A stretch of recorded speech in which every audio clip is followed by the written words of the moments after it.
বাংলাদেশ ব্যাংকের সাবেক deputy governor Sitanshu Kumar সুর চৌধুরীকে গ্রেপ্তার করেছে দুর্নীতি দমন কমিশন দুদক। মঙ্গলবার 14 জানুয়ারি বিকেলে জ্ঞাত আয় বহির্ভূত সম্পদ অর্জন এবং সম্পদের তথ্য গোপনের অভিযোগে দুদকের মামলায় তাকে গ্রেপ্তার করা হয়। দুদকের মামলায় গ্রেপ্তার দেখাতে তাকে আদালতে নিয়ে যাওয়া হচ্ছে।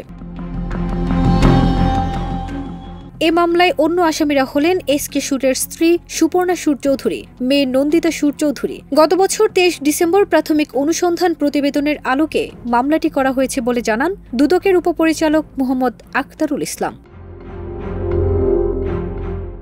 এসকে সুরের বিরুদ্ধে অভিযোগ রয়েছে তিনি ডেপুটি গভর্নর থাকাকালে আলোচিত এনআরবি গ্লোবাল ব্যাংকের সাবেক ব্যবস্থাপনা পরিচালক প্রশান্ত কুমার হালদারের অর্থাৎ পিকে হালদারের ঋণ কেলেঙ্কারির ঘটনায় সহযোগিতা করেছেন ও সুবিধা নিয়েছেন। এছাড়া তার বিরুদ্ধে সরকারের রাজস্ব ফাঁকির অভিযোগও রয়েছে। এর আগে এসকে সুরের সব ধরনের ব্যাংক হিসাব তলব করে দুদক।